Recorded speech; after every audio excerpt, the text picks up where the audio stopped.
buenas tardes a todos. Nos da muchísimo gusto recibirlos nuevamente en un conversatorio de CUDI. En esta ocasión vamos a platicar con un par de gentes que somos más bien testigos de la historia que promesas del futuro. Somos gente que ha tenido la oportunidad de trabajar por mucho tiempo en la industria de las telecomunicaciones, que hemos vivido en carne propia la transformación de la tecnología, de cuando instalábamos centrales de crossbar que parecían unos mecanismos gigantescos de relojería, hasta hoy, pues que ya no se necesitan las centrales telefónicas y todas las maneras de hacer las telecomunicaciones se transforman diariamente con tecnologías que nos sorprenden y nos van cambiando nuestras vidas de una manera totalmente insospechada hace tan solo algunos años. Le pido a Oscar que nos introduzca a nuestros ponentes el día de hoy y esperamos poder tener una plática provocadora de lo mucho que nos ha enseñado esta carrera tan larga que hemos llevado en el sector telecomunicaciones. Muy bien, muchísimas gracias, Carlos. Al contrario, la verdad agradecidos de que CUDI nos pueda proporcionar estos espacios, estos conversatorios de ciencia, educación y tecnología, en los cuales pues cada 15 días, los martes de 5 a 6 de la tarde, nos reunimos para platicar de diferentes experiencias en diferentes áreas del conocimiento. Y lo que nos une es básicamente el fin, el uso que tienen las redes nacionales para la educación y la investigación, para ver pues cómo las podemos utilizar, cómo se están usando, qué es lo que nos pueden platicar las personas que forman parte de la comunidad de CUDI. Y pues hoy vamos a tener un tema muy interesante. El título tiene unas palabras clave que cuando yo lo escuché, la verdad me llamó muchísimo la atención. El título dice: el cisne negro, imaginar siempre lo imposible para pronosticar la tecnología del futuro. Y es un tema bastante interesante, el título está muy atractivo, muy interesante, y vamos a tener a dos personas que pues han trabajado muchísimo, como decía Carlos, en esta parte de las telecomunicaciones y el desarrollo de la tecnología. En este caso me refiero a Ana Lilia Cariaga Mercadillo y también a José Antonio Ramírez Vidal. Y si me permiten, voy a mencionar algo sobre su semblanza, sobre su vida académica. Ana Lilia Cariaga Mercadillo es egresada de la carrera Ingeniería Electrónica de la Universidad Autónoma Metropolitana, con estudios en Telecom París, en Francia, donde obtuvo el diplomado DEA. Trabajó en el Centro de Investigación y Desarrollo en Teléfonos de México y posteriormente en el área de planeación técnica, con una participación importante en la decisión de la red de fibra óptica de larga distancia. Colaboró en el Instituto Tecnológico de Teléfonos de México en el área de telecomunicaciones y tecnologías de la información, y de manera paralela en el área de ingeniería en la empresa Mexigolf en el diseño de una red de fibra óptica con cable submarino. Actualmente es socia en una empresa de consultoría y soluciones integrales de tecnologías de la información para empresas pequeñas y medianas en el sector industrial. Por otro lado, José Antonio Ramírez Vidal, él es ingeniero en comunicaciones y electrónica con estudios de maestría en ingeniería de sistemas en la ESIME del Instituto Politécnico Nacional.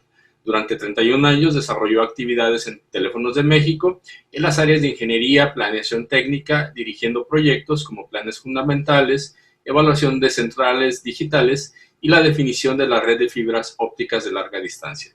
Dirigió la operación de la primera red digital integrada para grandes clientes en el país. Y también participó durante 15 años en el establecimiento precisamente de la Red Nacional de Investigación y Educación coordinada por CUDI. Es miembro de la Academia de Ingeniería de México. Y bueno, pues los dejo con José Antonio y con Ana Lilia. Y les pido a los participantes que si tienen alguna pregunta, pueden levantar su mano. Vamos a tener un espacio para que nuestros panelistas respondan esas preguntas. O también, si gustan, pueden dejarlas en el espacio que tenemos de chat. Muchísimas gracias, Ana Lilia y José Antonio. Adelante. Les dejo los micrófonos. Muchas gracias, Oscar. Muchas gracias. Muchas gracias por la invitación, antes que nada. Adelante. Sí, gracias. Ana Lilia, bienvenida a CUDI. Te doy la bienvenida en CUDI porque yo siempre he sido CUDI. Sí, gracias. Y lo seguiré siendo hasta el final. Realmente ha sido un privilegio que hayas aceptado estar con nosotros, una gran amiga, y sé que una profesionista de mucho talento. Y entonces esto nos va a divertir mucho como nos divirtió hace pues más de 25 años, no, más de 30 años. Estuvimos ahí chacoteando un poco con la tecnología. Creo que va a ser muy divertido esto que vamos a vivir. Así es. Y sí, creo que nos conviene iniciar. Bueno, pues vamos a iniciar y te voy a poner primero unas preguntas para ir calentando el tema. Y vamos a iniciar con estas 3 preguntas que estamos desplegando. ¿Cómo crees, José Antonio, que se inicia la ciencia y tecnología? ¿Cómo crees que está evolucionado? ¿Y cómo es que hemos llegado a donde estamos? Con esas preguntas me regreso a mis clases de historia allá en la secundaria 4, ¿no? Y pues sí, me decía la maestra que la tecnología empezó cuando el hombre fue capaz de generar una herramienta y poder administrar el fuego, ¿no? Y a lo largo de toda la historia de la humanidad hemos visto los grandes proyectos que el hombre ha sido capaz de construir, ¿no? Los inventos se han venido dando en una forma muy importante, evolucionando a partir de esas herramientas de piedra hasta llegar a lo que nos ocurrió durante el siglo XVI y XVII, ¿no? Donde grandes pensadores y científicos establecieron las bases de lo que es la ciencia moderna. Y a partir de ahí empieza el concepto de las revoluciones industriales. Y estos realmente se han producido cuando existen cambios radicales en la forma en que vivimos.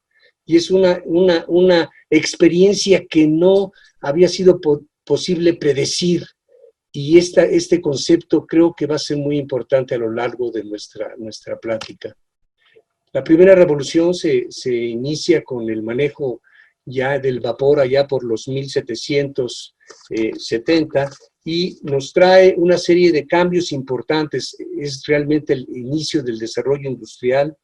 El crecimiento económico empieza a darse en forma muy importante y empieza a darse migración, sobre todo en los países europeos, de la parte rural a la parte urbana.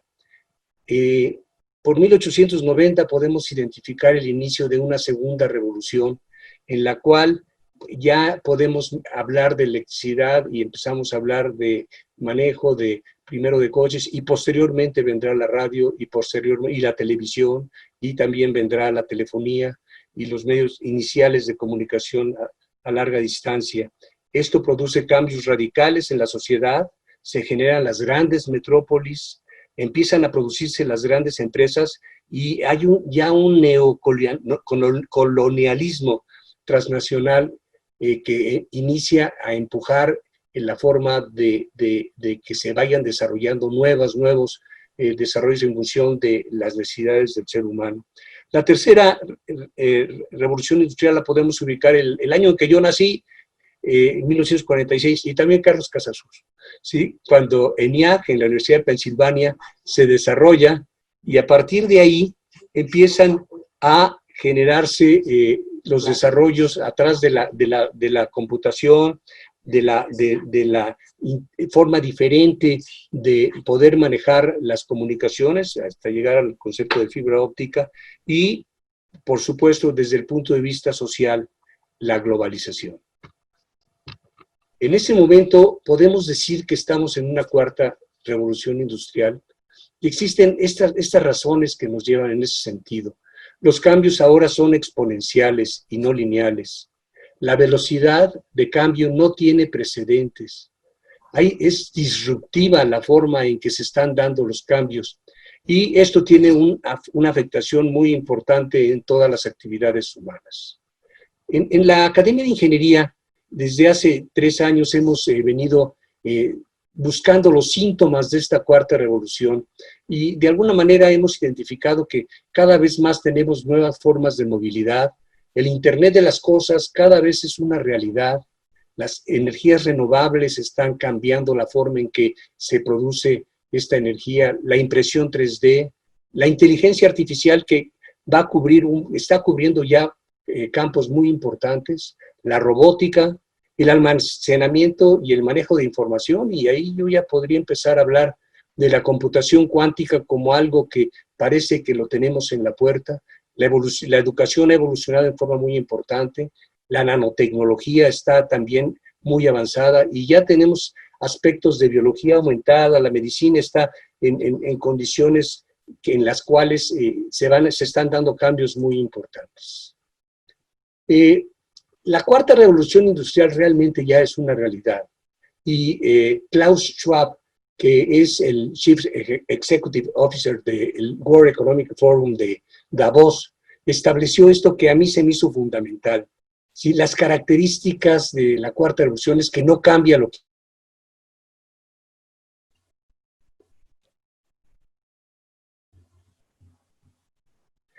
respecto a lo que está ocurriendo. Bueno, es un hecho que la humanidad, como lo has planteado, siempre ha estado interesada en conocer el futuro. ¿Y cómo crees, en qué formas lo hemos hecho? En Telmex lo hicimos de alguna manera que vamos a platicar en un momento, pero si nos puedes resumir cómo el hombre ha hecho este esfuerzo por pronosticar nuestro futuro. Bueno, yo creo que siempre la humanidad ha querido saber qué es lo que viene adelantito, ¿no? El oráculo de Delfos, ¿no? La posibilidad del tarot, las adivinadoras que están en los pueblos, la lectura de manos, la interpretación de los sueños, las profecías, los horóscopos. En realidad, siempre el ser humano ha estado buscando atrás de qué pasa en el futuro, ¿no?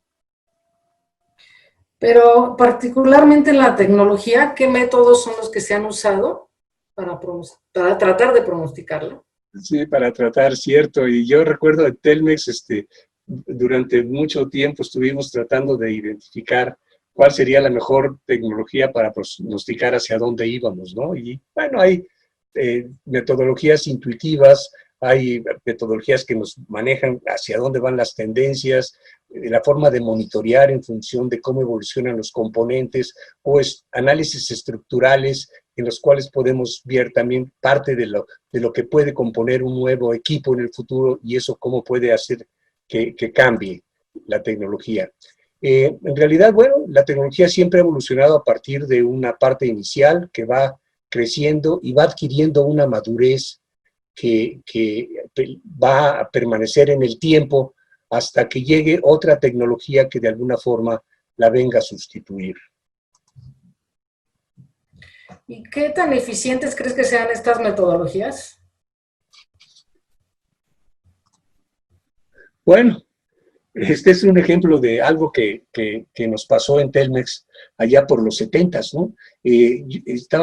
Me encontré esta curva que de hecho la manejamos en esas épocas, en la cual veíamos cómo podían evolucionar las telecomunicaciones, ¿no? Y de alguna forma, bueno, se pronosticaba ahí que iban a ir evolucionando. Sin embargo, ya en los 70s no se vislumbraba, por ejemplo, que iban a llegar los láseres como un elemento muy importante para el manejo de la tecnología, ¿no? Y eso, pues acuérdate, lo vivimos mucho en Telmex en esa época, ¿no? ¿Te acuerdas? Yo recuerdo, bueno, allá a principios de los 70s, ¿sí? Cuando se decide hacer un cambio organizacional y se crea la Dirección de Planeación. La Dirección de Planeación con Alfredo Pérez de Mendoza, ¿sí? En la cual se hizo un grupo muy, muy, muy importante de gentes, ¿no? Carlos Casasus, entre ellos, Santiago Gutiérrez, Enrique Alduncin, en fin, una gran cantidad de gentes muy valiosas que empezaron a jalar la evolución de la tecnología. Yo ahí me colé y ahí estuve al principio, ¿sí? Y recuerdo todavía, ¿no? Que, como decía Carlos, en las centrales de crossbar electromagnéticas, de hecho había incluso centrales que eran paso a paso, ¿no? Que eran mecánicas, y que de alguna forma eran relojes, ¿no? Hubo una central que estaba en León que no se quería desmontar porque decían que seguía dejando dinero, pero se tuvo que desmontar porque la única persona que sabía mantenerla, pues ya se había jubilado, ¿no? Entonces había que quitarla porque ya nadie podía mantenerla, ¿no? Y así fue evolucionando y fuimos trabajando cómo cambiar la tecnología que se estaba usando en la red telefónica, ¿no? Y empezamos a empujar sobre cómo entrar las centrales digitales, ¿no? Y te acuerdas tú cuando trabajamos con el proyecto de fibra óptica. Sí, en realidad yo, bueno, yo no entré a los 70s, entré en los 80s, el centro de investigación, y ahí empezamos a tratar de todos estos modelos que mencionaste de pronósticos, los llegamos a hacer con una VAX que tenía el centro de investigación, en la cual formar parte en ese tipo de modelos, en donde esas curvas que pone José Antonio se llaman curvas SDC de Pearl, y se trataba de buscar un punto de inflexión para poder tratar de pronosticar cuándo cambiar la tecnología. Lo que sucedió fue que nos vino el sismo antes de tiempo, o ese fue un cisne negro, del que hoy vamos a hablar en un momento, y de ahí fue cuando ya me pasé a colaborar con José Antonio, que nos tocó pues diseñar la red nacional de fibra óptica, ¿no? Que es al proyecto que estás refiriendo. Un proyecto fantástico, en el cual, bueno, hay muchas anécdotas, no sé si quieras comentar alguna. ¿Tú dila? Bueno, en realidad estábamos, antes de pasar yo al área de planeación técnica, estábamos en varios centros de investigación trabajando en el diseño y construcción de un equipo terminal de 140 megabits, lo cual es muy difícil por las frecuencias en que uno trabaja. Ahí estaba el INAOE, el CINVESTAB, el CID, que era el Centro de Investigación de Telmex. Sin embargo, el sismo llegó antes de que pudiéramos tener algún desarrollo y tuvimos que pues, reaccionar ante esta contingencia. Y bueno, se fue cuando se empezaron a instalar los primeros sistemas de fibra óptica en Telmex. De ahí ya cambié de área, me fui al área menos investigación, más ingeniería con José Antonio, y diseñamos la red nacional de larga distancia. Sin embargo, ese momento fue poco propicio porque la tecnología no estaba lista para los largos enlaces, ¿no? La distancia máxima eran 40 kilómetros y necesitábamos llegar a más. Entonces hubo la necesidad de tomar la decisión de qué tipo de fibra emplear. Había una que se llamaba dispersión corrida que aceptaba más distancias. Y al final, bueno, se escogió esa decisión siempre y cuando se acompañara con fibras normales para esperar el futuro. A fin de cuentas ya no supe cómo quedaron los enlaces porque salí de Telmex, pero esa fue la recomendación. A veces la decisión de la elección de la tecnología no tiene el timing exacto. Es otro problema con este tema de pronósticos tecnológicos. Así es. Pero ahora veamos más hacia el futuro. Exactamente, vamos a ver, entonces permítame tantito. Entonces, continuando con este tema. Sí, dime tú eso, ¿por qué es cada vez más difícil pronosticar la tecnología y qué características tiene actualmente? Así es, pronosticar la tecnología no es fácil, aún usando todo lo nuevo como Big Data. Esto no puede, o sea, Big Data se puede emplear para cierto tipo de situaciones, pero para elegir la tecnología propiamente hay que estudiar los mercados y hay que estudiar las cadenas de valor. Y esto, pues ya es otro tema que a nosotros los ingenieros a veces no nos gusta involucrarnos. Es el punto en el que ya estás, después de estos años que he estado en estos temas, ya no a un lado ese tipo de factores. Entonces hay que estudiar antes de proponer una tecnología futura, hay que ver cómo están esas dos variables, el mercado y las cadenas de valor en las diferentes industrias. Otra característica que podemos tener en la tecnología actual es que cambian muy rápidamente, ¿no? Son esas curvas S que mostraste tú, José Antonio, que a veces no alcanzan a acabar de nacer cuando ya mueren porque ya existe otra tecnología que la sustituye. Entonces, es como un abrir y cerrar de puertas. Cuando uno entra a un cuarto, puede uno encontrar varias puertas y esas puertas abren a otros lugares que es imposible adivinar. Entonces, son las dos razones por las cuales yo pienso que es difícil pronosticar las tecnologías futuras. Entonces, en esta parte, si me preguntas. No, tú me preguntas y yo te contesto. ¿Sí? ¿La pasas? Sí. Bueno, entonces, ¿tú qué opinas, José Antonio? ¿Cómo podemos pronosticar el futuro en estos cambios tan disruptivos? Pues mira, te voy a dar el ejemplo de una muchacha que vivía en Troya, ¿sí? Que se llamaba Cassandra, ¿no? Y ahora ese efecto se llama síndrome de Cassandra, ¿no? Y lo que sucedió es que Apolo se enamoró de ella, ¿sí? Y entonces le ofreció que iba a poder tener el don de la profecía. Finalmente ella no le hizo mucho caso y la castigó, ¿no? Y le dijo que efectivamente ella iba a tener la capacidad de la profecía, pero que nadie le iba a creer. Y así pasó porque Helena, ¿sí? Cuando llegó a Troya con París, ella dijo que iba a ser la ruina de la ciudad y pues no le hicieron caso y después cuando vio el caballo dijo que no lo dejaran entrar, que era una trampa y no le hicieron caso. Pero se quedó este concepto de Cassandra, ¿sí? Y una cosa muy interesante respecto a Apolo, porque nosotros vamos a empezar a hablar de cisnes y resulta que en la mitología griega el cisne era un animal que representaba a Apolo. Así es. Es justamente lo difícil cuando vemos como Cassandra que no le hacían caso, cuando vemos, hay eventos muy importantes de alto impacto que pasan desapercibidos. Si yo les pongo esta fecha, ¿alguien me podría decir en qué piensa? 29 de octubre de 1969. A lo mejor alguien del CUDI lo puede saber, pero les puedo apostar que la mayor parte del auditorio va a pensar, lo va a relacionar con el Apolo 11, ¿no? Que lo que pasa es que si ya vemos más la fecha, nos damos cuenta que el Apolo fue lanzado en el mes de julio y no de octubre. Pero sí, hubo un evento de alto impacto que comenzó en esta fecha, que es justamente, tiene que ver con los primeros enlaces que tuvimos con ARPANET, que es el antecesor al Internet. Y aquí estoy mostrando la red que había en los años 60, pero realmente a lo que quiero llegar fue el primer texto que se transmitió por Internet, fue login. La anécdota cuenta que ese texto se envió de la Universidad de California a Stanford y iban siguiendo por teléfono, se iba llegando letra por letra. Pasó la L, pasó la O, pasó la G, y en ese momento se rompió el enlace y tuvieron que esperar varias horas para poder transmitir login. Visto hacia atrás, pues podemos verlo como obvio. Si yo le pregunto a un millennial, pues podría decir, híjole, qué tontería, pues es bien fácil, ¿no?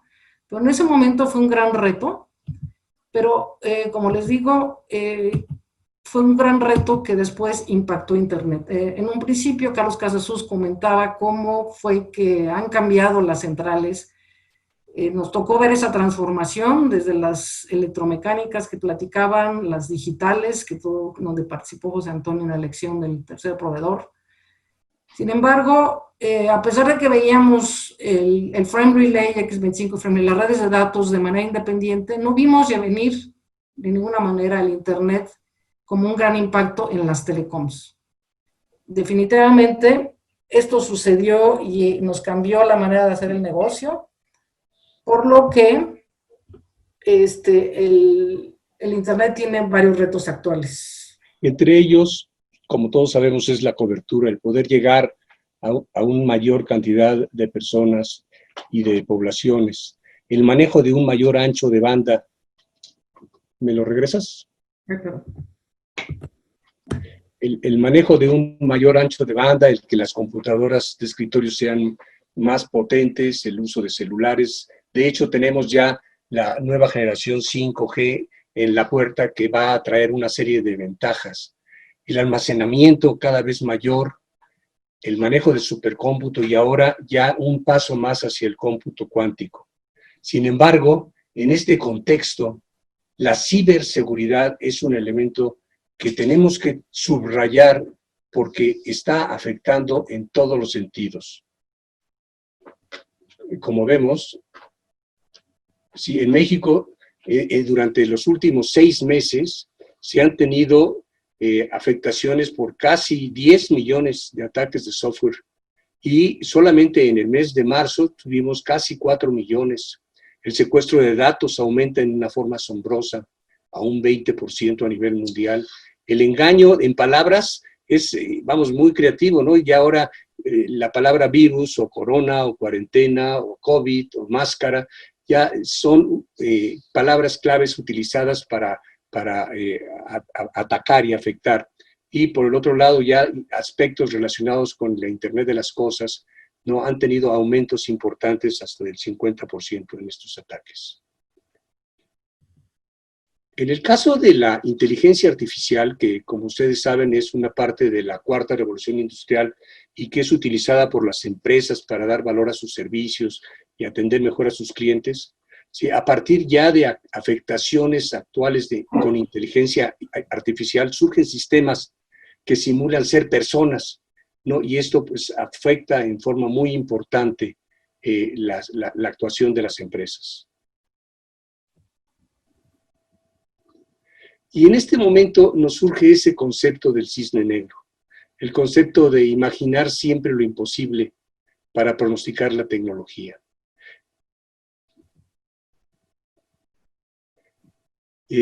Un cisne negro es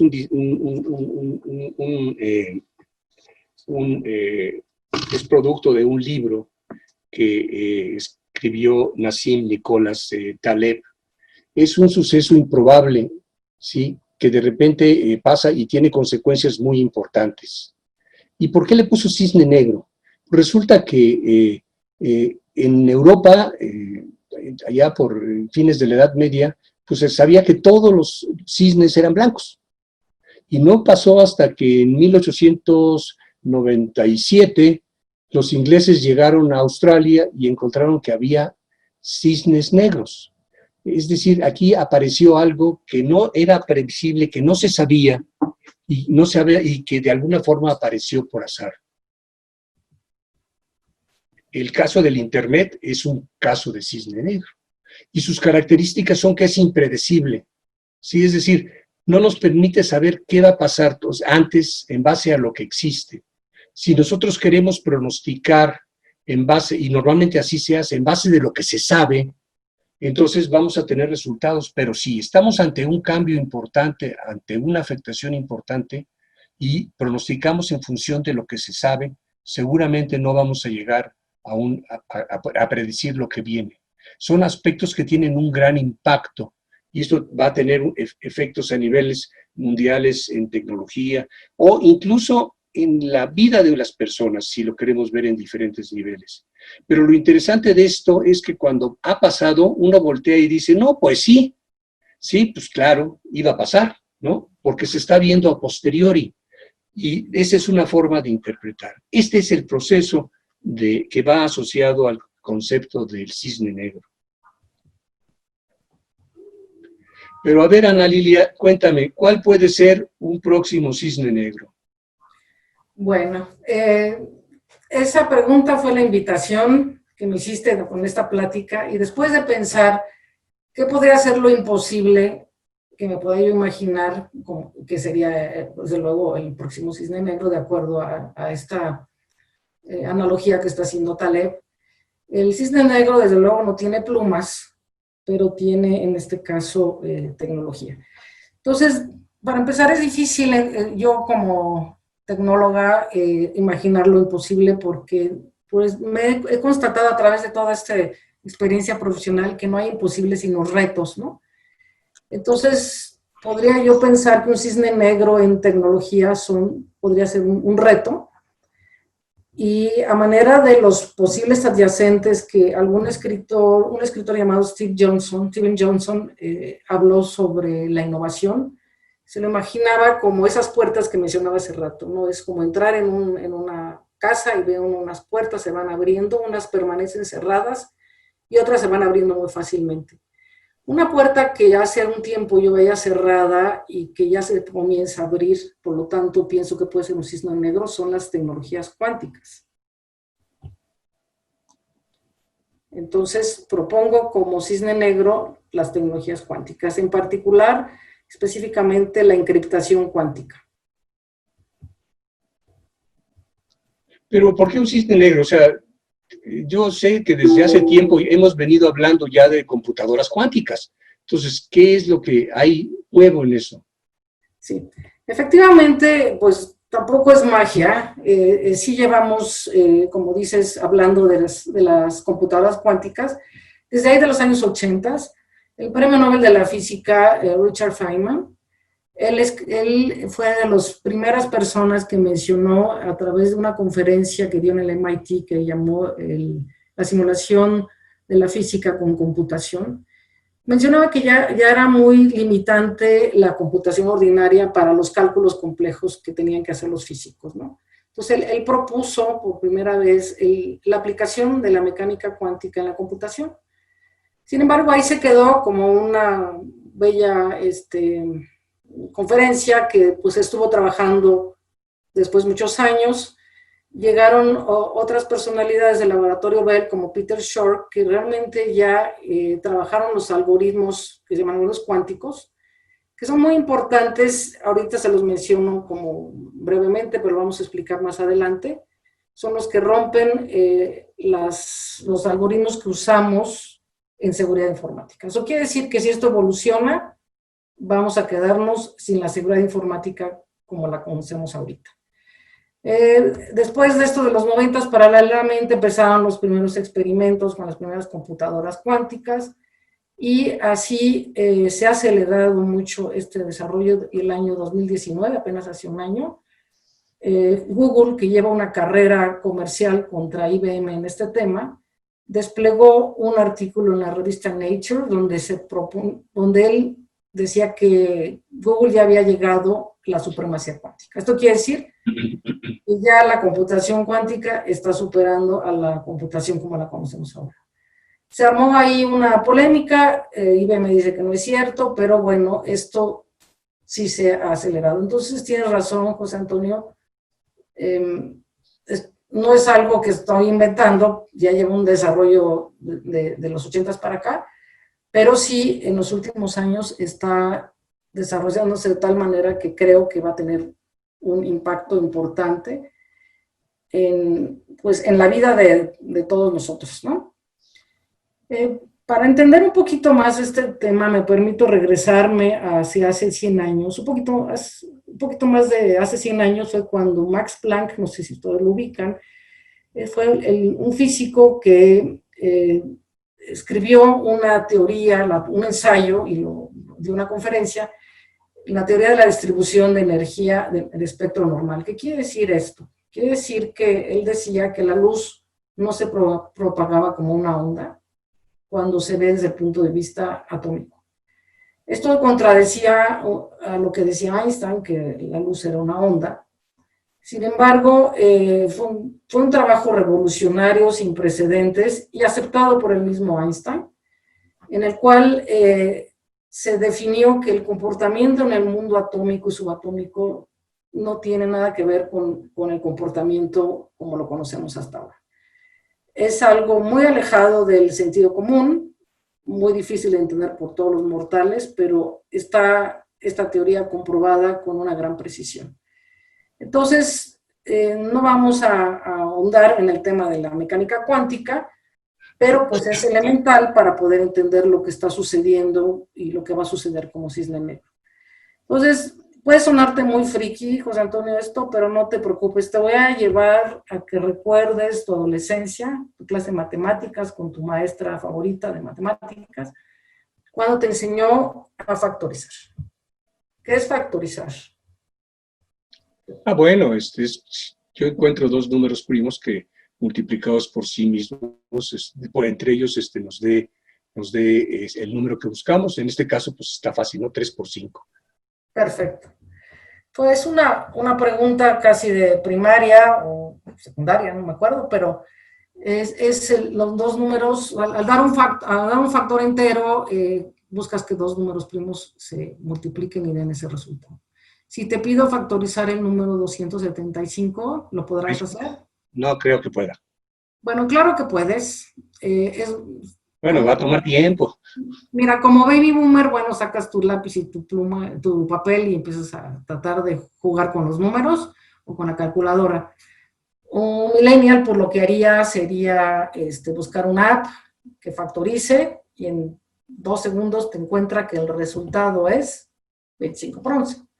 Pero si yo le pido al millennial o a la generación Z, que son muy buenos con las apps y todo esto, y le pido factorízame este número que estamos desplegando aquí, y le digo, puedes usar toda la capacidad de Amazon Cloud o de Google, es un hecho que no va a haber manera en que me encuentren el resultado correcto. Ni siquiera usando esta supercomputadora que estoy mostrando, que se llama Aurora, que tiene la fama de haber vencido la barrera de los exaflops, es el número de operaciones computacionales por segundo. Entonces, este es el punto. ¿Por qué? Pero ¿por qué se requiere factorizar un número como ese, no? Sí, seguramente usted va a decir, híjole, pues está medio loco el tema, porque hablan de un cisne negro, hablan de lo cuántico, y ahora estamos hablando de factorización. Pues sí, tiene que ver, todo tiene que ver, estas tres cosas se enlazan, porque factorizar un número es un tipo de función matemática que se conoce como one-way function. Quiere decir que es muy fácil hacer la operación de un lado, por ejemplo, la multiplicación, pero del otro lado es muy difícil. Y este tipo de matemática, como la del logaritmo discreto, son dos ejemplos que se usan en la encriptación. Hace rato vi el video de Cudi que hablaban de que los datos viajaban seguros de los usuarios y no recuerdo cómo se llama esa aplicación, pero que encriptaban la información. Seguramente ese servicio pues usa alguna de estas dos técnicas matemáticas. Recuerden que, como decía, bueno, mi papá siempre me decía, todo en la vida es física, química y todo puede expresarse con un número. Entonces, pues en este caso, la encriptación tiene una base matemática y por eso es importante este tema de la factorización. Entonces, algo importante a entender es que el problema de factorización, como lo vimos hace un momento, es muy fácil hacerlo cuando son números chiquitos, ¿no? Pero se va complicando cuando se va haciendo el número más grande. Es exponencial. Y este tipo de problemas matemáticos, cuya resolución es casi imposible con el cómputo que tenemos actualmente, nos está dando ciertas barreras y límites en el conocimiento y por lo tanto nos está limitando el progreso tecnológico. Entonces podemos decir que si seguimos ahorita con la electrónica que tenemos hoy en día, la cual no va a desarrollarse mucho más allá de lo que ya está, a lo mejor un poquito más, Intel va a hacer el esfuerzo por reducir un poquito más sus procesadores en tamaño, ya no va a ser suficiente para poder manejar la información que tenemos que manejar. Entonces, esto nos está creando esas barreras y ese límite, y es por tanto que se está acelerando una segunda revolución. ¿Por qué hablo de una segunda revolución? Porque la primera fue la teórica, la primera fue cuando personajes como los que mencioné, Planck, Einstein, Schrödinger, Heisenberg, hicieron la teoría, hicieron el marco teórico y por tanto las leyes. Ahorita lo que estamos viviendo es esa aplicación de esa teoría Y bueno, cuando hablamos de una revolución, hablamos de un antes y un después, y al haber un antes y un después, es que hay un cambio importante en esta revolución. Entonces, esta revolución va a cambiar por completo la manera en que, como entendemos la información, y de eso vamos a hablar ahorita en un momento. Entonces, ya vimos que hubo una primera revolución, una teoría que se llama mecánica cuántica, y ahorita estamos empezando a tomar práctica de ella.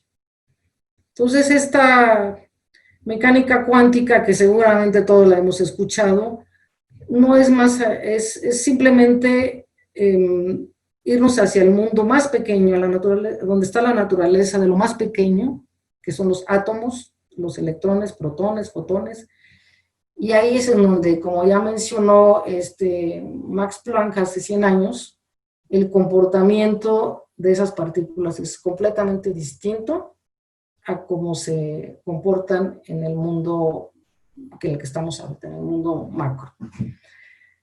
Toma el nombre, la mecánica cuántica, de la partícula mínima, de la cantidad de energía que hay concentrada en una partícula, que se llama cuanto, y los que hemos estado trabajando con las fibras ópticas, nos hemos familiarizado con el fotón.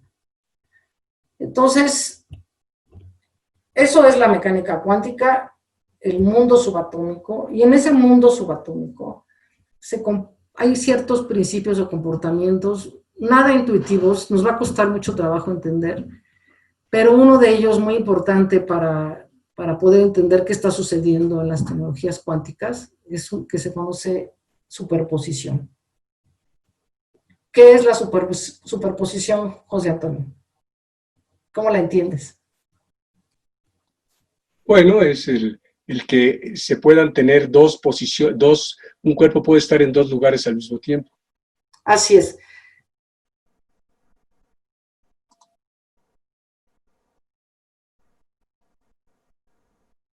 ¿Sí?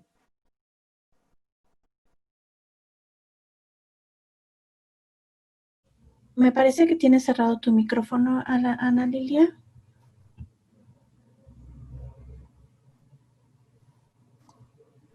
Perdón, ¿se cerró el micrófono? ¿Ya me escuchan?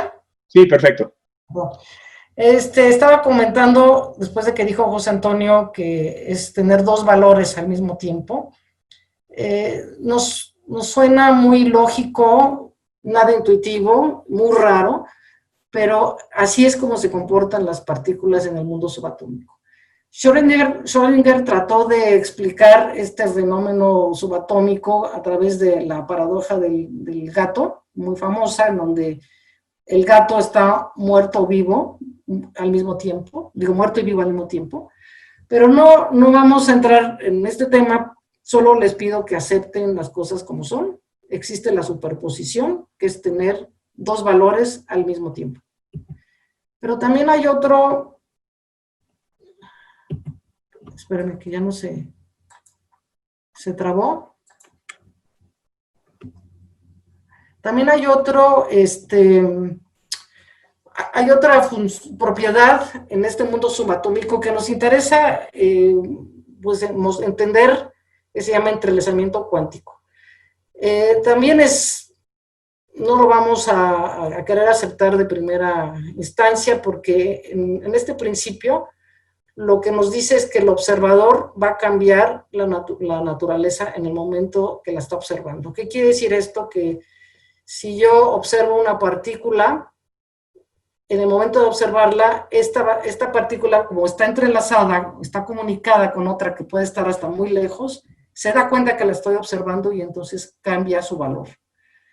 Esto es una consecuencia del principio de incertidumbre de Heisenberg, pero lo importante es que además de que nos da un problema filosófico, porque, bueno, preguntas cómo va a estar la naturaleza, cómo es la naturaleza antes de que la estoy observando o después, cuál es el valor correcto, cuál es la verdad.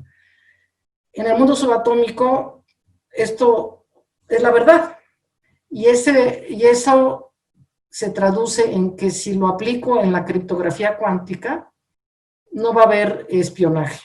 ¿no? Así se los pongo, aunque sea brevemente, pero aceptemos estos dos principios de la tecnología cuántica, la superposición y el entrelazamiento. Aunque no lo entendamos, vamos a aceptarlo. Y para esto me gusta referirme a lo que decía el mismo Feynman. Creo que puedo afirmar sin temor a equivocarme que nadie entiende la física cuántica. Premio Nobel de la Física que no entiende la física cuántica, bueno, pues entonces no nos sintamos mal. Simplemente es otra dimensión que no podemos entender con nuestra lógica, pero es una dimensión que ya está comprobada en su teoría y en su práctica. Entonces vamos a hacer una cosa.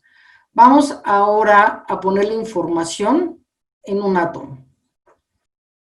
Entonces, en este caso, no sé si recuerdas, José Antonio, cuando llevabas clase de química, el modelo de Bohr. ¿Te acuerdas de eso o no? No tienes el micrófono.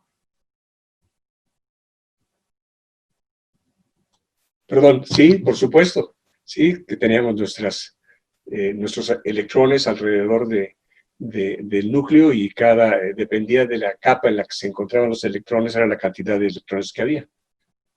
Así es, había algo ya más complejo con el SPDF y el spin y bla, bla, bla. Bueno, eso no vamos a entrar, pero quiero que les recuerden cuando tenemos aquí el núcleo y vamos a poner algo sencillo, dos niveles energéticos, en donde, desde luego, donde está el 1 es el nivel energético mayor y donde está el 0 es el nivel energético menor.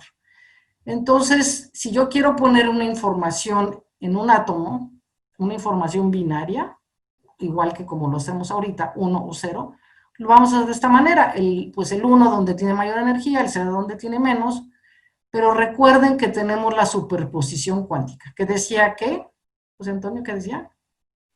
La superposición es el entrelazamiento, ¿no? La superposición, tú me la dijiste que podíamos tener dos valores, sí. 1 y 0 a la vez. Así es. Entonces esto se nos complica sobre todo cuando tenemos una formación pues digital. Pero para los físicos cuánticos, si yo le pregunté a mi hija, le dije, bueno, ¿qué es un qubit? Pues me dice, ay, pues es muy fácil, pues es un 0 acá arriba en la esfera, un 1 abajo, un radio que tiene una intersección donde está la pérdida de la onda y un ángulo psi, algo así me dijo. Esto se llama esfera de Bloch, y esto es lo que ven los físicos cuánticos. Desde luego que no le entendí, pero para nada, y me lo comparaba con este bit. Pero no importa, eso me decía, bueno, no lo entiendes, perfecto, no te preocupes, lo que hay que entender es esto sí, póngame atención, esto sí es muy importante, porque nos va a dar el por qué tiene ese potencial la computación cuántica. Del lado izquierdo acá tenemos lo clásico, lo que conocemos, los bits, que son dos valores, 0 y 1, por eso un transistor puede funcionar como relevador y puede dejar pasar corriente o no. La fibra óptica puede dejar pasar un fotón de luz o no lo deja. Entonces, así es como todos sabemos que tenemos la información digital. Si tenemos 3 bits, ¿cuántos números nos da? ¿Hasta cuántos números podemos tener? 8. 8, perfecto. Pero si te fijas acá, si tenemos nosotros 3 qubits, si te fijas por este principio de superposición, donde puedes tener dos valores al mismo tiempo, con 3 qubits vamos a tener 8, perdón, con 3 qubits puedes tener 8 clásicos bits, pero ya con 10 vas a tener 1024, y así sucesivamente. Quiere decir que, como tenemos valores que son 1 y 0 a la vez, vamos a tener un potencial de 2 a la n valores que va a ir creciendo conforme aumente el número de qubits. Por ejemplo, si yo tengo una computadora de 3 qubits, pues es como si tuviera una que manejara un byte. Si yo tengo una de 10 qubits, ya puedo manejar 1024, ¿no? Y así sucesivamente. Es exponencial. De manera que en el momento en que las computadoras cuánticas vayan evolucionando, aunque sean de poquitos qubits, van a manejar un número impresionante de información digital. No sé si queda claro hasta aquí, pero si no queda claro el concepto, es muy poco tiempo que tenemos, pero lo que podemos llegar es que este número tan grande de factorización sí podemos resolverlo con la tecnología cuántica. Aquí tenemos el ejemplo de una computadora que ya existe de IBM, pero aquí les muestro más o menos el número de qubits que se tienen en la actualidad. Desde el 2017 para acá ha habido un desarrollo impresionante en esta tecnología. Tenemos llegamos hasta 72 qubits y ya recientemente 128. Ya con una computadora que alcance arribita de los 300 qubits, ya estamos en problemas en nuestra encriptación. Recuerdan que habíamos comenzado con esa premisa de que la encriptación está basada en factorización, y si una computadora cuántica ya puede factorizar, pues quiere decir que ya la seguridad informática como la conocemos ahorita va a poder ser completamente resuelta. Entonces ya no va a haber seguridad. Pero, ¿y qué es eso de la criptografía? Bueno, rápidamente te lo explico porque ya estamos cortos de tiempo.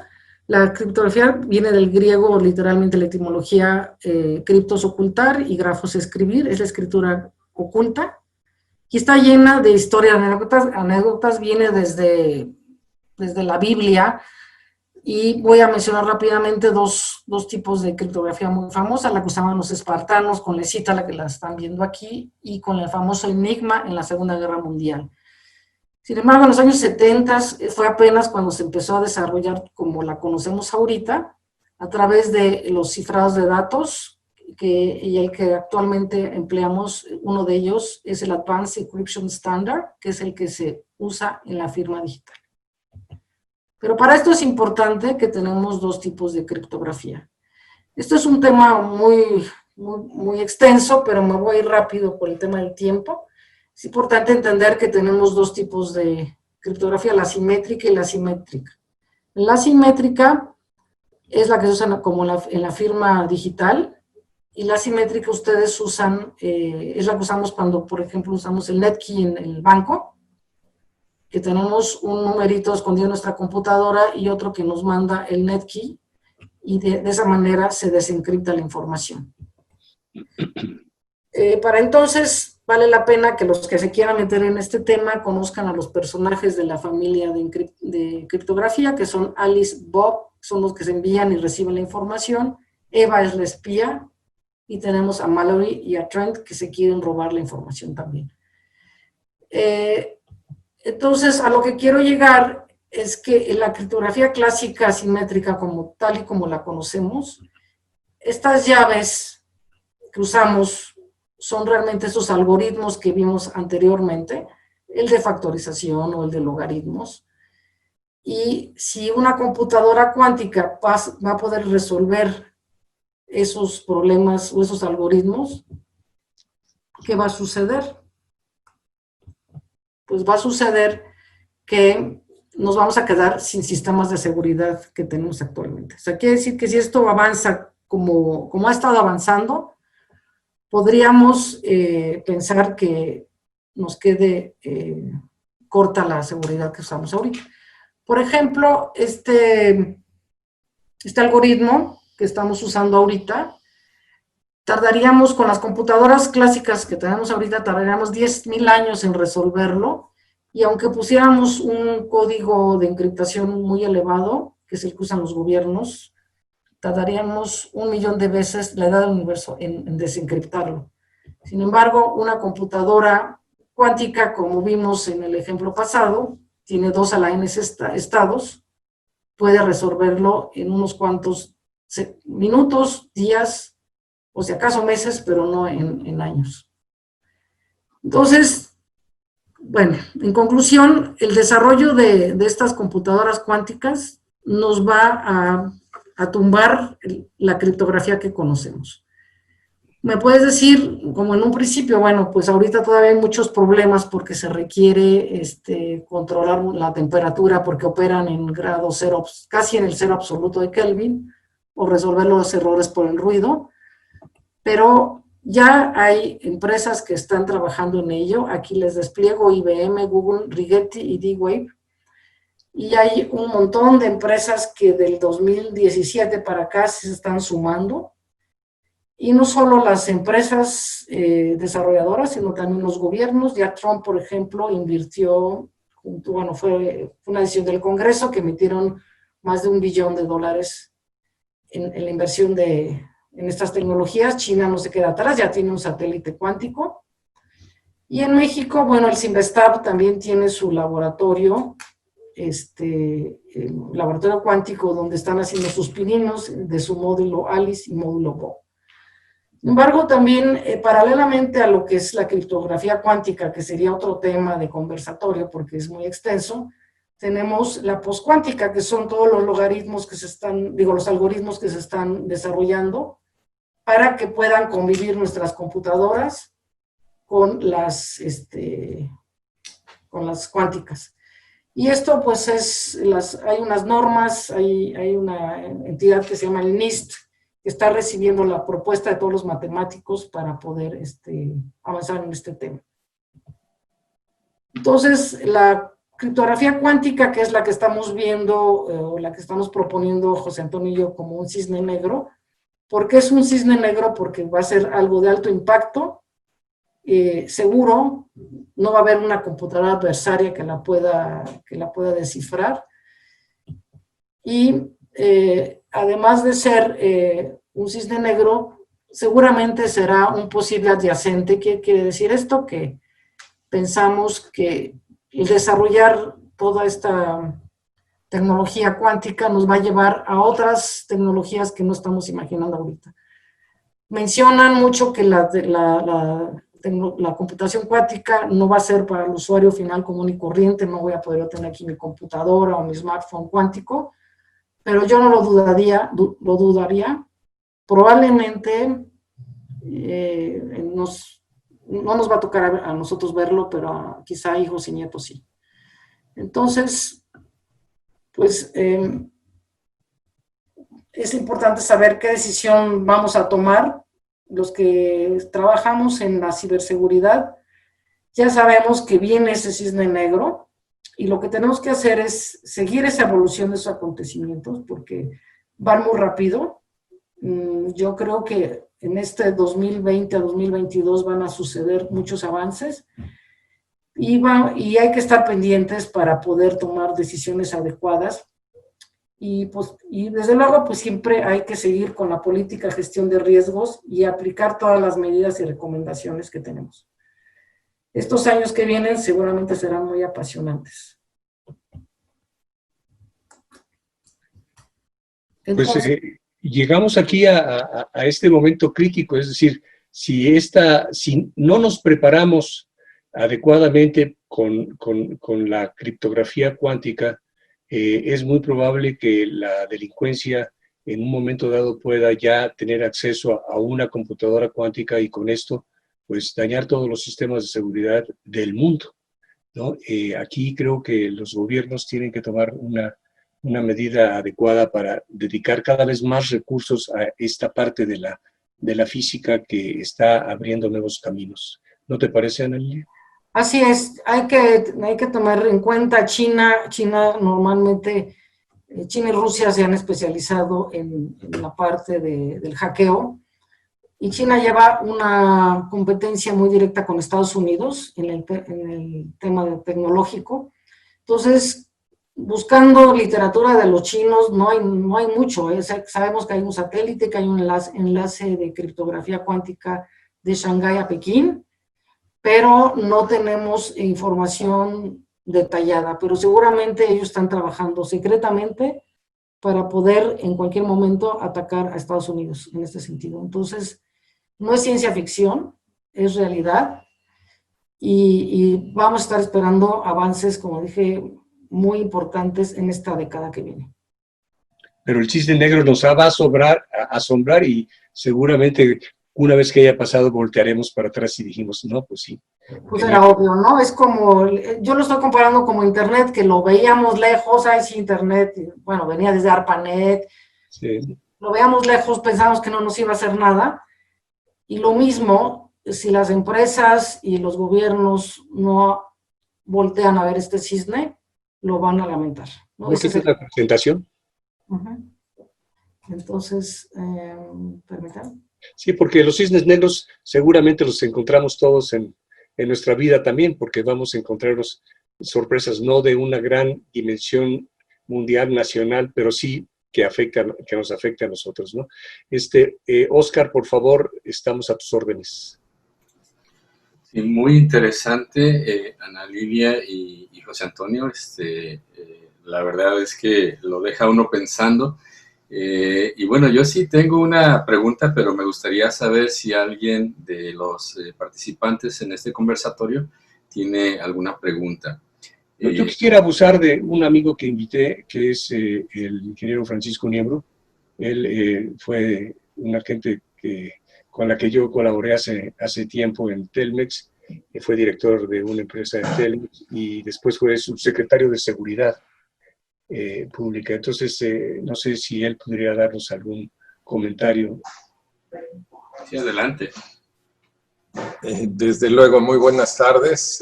Excelente plática, Ana Lilia, que ya hace un buen rato que no contactábamos, José Antonio y todos los participantes del conversatorio. Creo que es un tema muy apasionante el que acaban de tocar. Y bueno, un aspecto que tendremos que cuidar, más allá de las tecnologías que finalmente sabemos que las tecnologías de mayor desarrollo ni siquiera las estamos viendo porque las tienen muy, muy reservadas los países que controlan la economía mundial. Entiéndase China, Rusia, Estados Unidos, que son los que trabajan en secreto pues, para desarrollar una serie de temas, así como nació el Internet vía ARPANET, que nadie sabía del ARPANET en su momento, pues de esa misma forma están trabajando para desarrollar y de alguna forma dirigir y llevar la tecnología a donde les convenga, de acuerdo a sus intereses económicos y de poder político. Entendamos que sí es cierto que hay este tipo de situaciones, que no es un mercado libre, que la tecnología no nada más se desarrolla y se pone, sino que hay muchísimos intereses dirigiendo hacia dónde van a ir. Esos cisnes negros, a lo mejor hay varios por ahí guardados, que no alcanzamos a ver el ciudadano común, vemos más bien una vez que ya madura, ya alguien decidió lanzar ese tipo de tecnologías cuando la empiezas a ver y te sorprende. Un elemento que no, bueno, a lo mejor se mencionó, yo no lo alcancé a pescar. Más allá de toda la tecnología, nuevos desarrollos, descubrimientos, el gran elemento que está en medio de todo este juego se llama ser humano, que es donde tenemos la mayor cantidad de riesgo, digo, los que trabajan en esto lo saben. El elemento humano es el que pues, normalmente por su falta de conocimiento, pues es donde se cometen los mayores errores en los temas de ciberseguridad. No importando que tengas la mejor encripción, la mejor computadora, si el elemento humano comete el error, el clic famoso, indebido, se acabó toda tu tecnología y tu gasto en la seguridad. Entonces, hay que trabajar muchísimo con el elemento humano y con esta velocidad de cambio que tiene la tecnología se vuelve un gran reto porque no hemos entendido ni siquiera el 5G ahora, por dar un ejemplo, y Corea ya está por sacar su versión de 6G para el 2028, un prototipo. Entonces, la velocidad de cambio tecnológico es un reto imposible de pescar. Hoy te salen los nuevos teléfonos, las nuevas tecnologías. Ya nos conformamos no con entenderlas, sino de medio manejar los equipos, los aparatos, la tecnología. Sé que a los más jóvenes les es más fácil, que nacen con esa genética que quizás nosotros ya no tuvimos, pero a lo que voy, el elemento humano en el centro, ese es un aspecto, el poder y decisión de los grandes, de los países que deciden hacia dónde se va a ir la tecnología, El otro aspecto importante también, lo he mencionado por ahí, la inteligencia artificial puede ser un elemento crucial para protegernos más. ¿Hacia dónde iría yo? Tenemos que llegar a un estado de los servicios y de tecnología donde el ser humano, perdón que lo diga así, no meta las manos. Simplemente reciba el servicio, recueste su servicio y se acabó, que no haya decisión del ser humano. Voy a tratar de decirlo así, para que los servicios sean, déjame decirlo, transparentes, ¿no? Yo quiero comprar un coche, bueno, el sistema electrónico, mi sistema de inteligencia artificial, como lo quieran ver, le digo qué requiero, cómo lo requiero, yo el que se haga bolas, que no me ponga a mí a teclear, a buscar, a decidir más que lo básico, y en ese momento vamos a eliminar de la ecuación al ser humano. Ese no sé si vaya a ser un cisne negro, probablemente sí, pero mientras menos decisiones tome el ser humano, y es lo que estamos viendo, menos peligroso será el manejo en los temas de seguridad informática. Digo, se los dejo así como concepto nada más, ¿no? Muchas gracias. Muchas gracias. A tus órdenes, Oscar. Sí, Marta, vi que alguien levantó la mano por ahí, no sé si lo ubicas. Sí, creo que es el doctor Mendieta. Creo que sí, lo que pasa es que yo no tengo la visión que tiene allá Martita, pero sí vi que alguien levantó la mano. ¿Tiene abierto el micrófono Francisco Mendieta? ¿Nos ayuda, por favor? Sí, buenas tardes. Hola, Francisco Javier Mendieta, y pues por supuesto me da mucho gusto volver a ver de manera flamante y profesional a la Lilia después de tantos años. A José Antonio, pues por supuesto, la conciencia ingenieril y los comentarios de Francisco Miembro, y eso me hace pensar en Ana Lilia, que es Alice, José Antonio, que es Bob, y un amigo común en que todos podemos confiar es Francisco Miembro, que es Trent, ¿verdad? Bueno, mi pregunta tiene que ver con esto, Ana Lilia y José Antonio, el know-how y el know-what, ¿no? Ahorita sabemos el know-what, que son estas tendencias, la inteligencia artificial, la computación cuántica, la robótica, la singularidad, las nanociencias, ¿sí? Con los cuales, pues, los países en desarrollo, pues, hemos sido más bien receptores y observadores, más que desarrolladores e innovadores, ¿sí?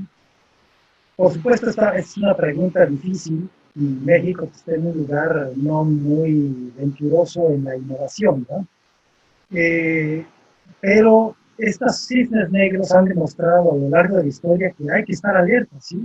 O sea, lo peor que puedes hacer es negar la existencia del cisne negro, o decir, bueno, este cisne, pues como nada más veo lo negro, pues es que la mitad es blanco y la otra mitad es negro, ¿no? Desafortunadamente no hemos tenido el know-how. El know-how, pues nos maravillamos con todos estos logros, de las promesas de la ciencia traducidas en realidades de la ingeniería y de la tecnología y de la economía y de los impuestos y de la educación, etc. Pero, ¿cuál sería su posición de cómo podríamos entrarle para ser actores relevantes no nada más en maravillarnos y ser compradores con nuestra economía, sino también desarrolladores de algunas partes, ¿no?, en la cadena de valor, ¿no? Y perdón por esta pregunta, siempre mi inclinación tecnológica me orienta a hacer esta pregunta. ¿Cómo México debe ser? Como lo hemos logrado en otros sectores, quizás no de avanzar, pero en el sector espacial, TICS, y en otros sectores, por ejemplo, de agroindustrias, etc., ¿no? Estas cosas van muy rápido, son fulgurantes, son vertiginosas. Pero, por ejemplo, yo veo que países que uno nunca pensaría que iban a desarrollar esta tecnología, por ejemplo, los suizos son los que han desarrollado mucho de criptografía cuántica, precisamente por el secreto bancario. Pero en México tenemos problemas claves, que es la seguridad nacional, que es la seguridad civil, la seguridad ciudadana, la seguridad sanitaria en este caso, la seguridad alimentaria, la seguridad ambiental. ¿Cómo ven? ¿Cómo podemos entrarle para buscar eso? Definitivamente sí vemos complicado en México, y más con la situación que tenemos actualmente, con las prioridades que hay en el país, pero afortunadamente hay plataformas. Amazon ya tiene Amazon Bracket, que puede uno como usuario común y corriente hacer uso del cómputo cuántico, igual que IBM. Entonces, yo creo que a nivel ciencia, los que se dedican a investigación y ciencia podrían empezar a hacer sus pininos, como lo está tratando de hacer el Cinvestav, nada más que el Cinvestav está más orientado a los fierritos, a los láseres, ¿no? Pero si tratamos de buscar o por lo menos estar al día de los algoritmos que se están liberando por parte del NIST, ahorita este periodo 2022 se está definiendo qué es lo que se va a quedar, o sea, todavía está en pañales esto. Entonces, es meter a los científicos mexicanos, investigadores, en este inicio de la curva S, para generar una masa crítica y poder desarrollar algo propio para nuestro gobierno, ¿no? Simplemente. Pero no es fácil, lo hemos vivido. ¿Te acuerdas cuando estábamos con la fibra, los 140 megabits? No sé si José Antonio tenga otra idea de cómo puede en México esto desarrollarse. Bueno, yo creo que tienen dos niveles. Tú acabas de mencionar uno de ellos. El otro es más hacia la parte masiva. Es decir, tiene que haber cada vez más conciencia y para eso tiene que haber más capacitación a nivel de persona a persona, de empresa a empresa, porque esto es lo que va a presionar hacia arriba para que se dediquen los recursos y se hagan los proyectos en esa dirección. Yo creo que eso sería el complemento. Correcto, muchas gracias. Muy importantes esas respuestas. Gracias a ti, gusto en verte. Y sigue disfrutando Ensenada y las langostas. Y el calor. Tenemos varios comentarios, todos ellos felicitando a los ponentes, ya que el tema pues les parece muy interesante y muy pertinente para México. Y bueno, yo tengo una pregunta relacionada precisamente con los temas que yo manejo en cuestiones ambientales. Y se relacionan, o la pregunta está relacionada con el uso de la energía y el desecho de energía que puede tener un sistema como este. No sé si eso también sea un cisne negro, es decir, cómo alimentar una computadora cuántica y qué es lo que está produciendo en términos de irradiación o de calor o de eso. No sé si eso forme parte de ese cisne negro de encontrar una manera, digamos, de reducir el consumo de energía y de reducir también la emisión de desechos. Mira, lo que has dicho es correcto. De hecho, pues el reto más grande para construir una computadora cuántica es la temperatura. Realmente la computadora en sí es un tubito que no es nada que ver. Todo el reactor es para bajar la temperatura a cerca de 0 grados Kelvin. Entonces, ahí hay todo un tema de evolución paralelo a lo que ustedes hacen y va el paquete completo con el cisne negro. En el momento que ustedes vayan desarrollando nuevas maneras y que no sea, que no nos dé contaminación el desarrollo de esta computación, entonces es paralelo, ¿no? Yo así lo veo.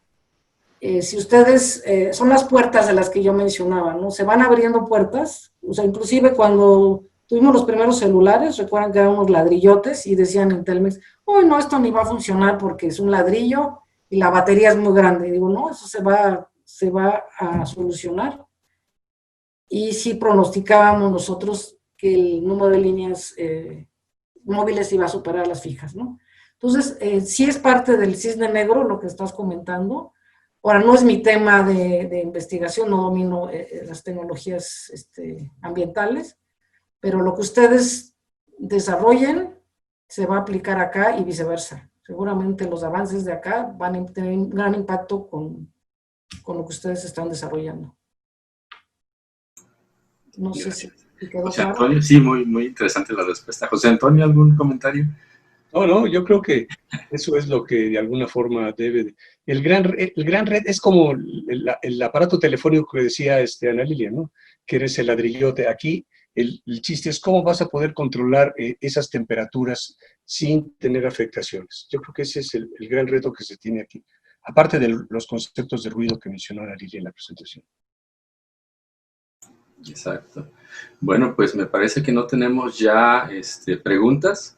Les comentaba a todos, los comentarios son muy positivos, todos agradecen que se haya hablado de este tema, muy interesante. Y bueno, por razones del tiempo, si gustan, cerramos ya este conversatorio. No sé si tengan algún comentario final, Ana Lilia, José Antonio, para cerrar la sesión. Pues básicamente agradecerles la invitación y bueno, es un tema muy complejo y muy largo, pero pues tratamos de hacerlo lo más resumido posible. Pero esperemos que haya quedado la moraleja del cisne negro, sobre todo en nuestras vidas, ¿no? Como dijo José Antonio, la vida está llena de cisnes negros y debemos estar conscientes de que existen para poder seguir adelante, ¿no? Muchas gracias por la invitación. Pues gracias a ustedes, ¿no? Por ser provocativos y ponernos a pensar en nuestro México en estos momentos, ¿no? En que parece que todo lo que tiene que ver con ciencia, todo lo que tiene que ver con tecnología, todo lo que tiene que ver con educación superior se está echando en la bolsa de atrás. Pero gracias a que tenemos gente como ustedes, pues hay que seguir dando la batalla, ojalá por el bien de México, y por el bien de, pues, de todos nosotros, de nuestros hijos, nuestros nietos. Mil gracias. Un abrazote. Gracias a ustedes. Muchísimas gracias, Ana Lilia y José Antonio. Gracias, Carlos, por el espacio aquí en CUDI. Y bueno, también gracias a Marta y a Lalo que nos están apoyando en controles técnicos. Nos vemos en 2 semanas más para otro conversatorio. Gracias, buenas tardes. Gracias a ustedes. Hasta luego.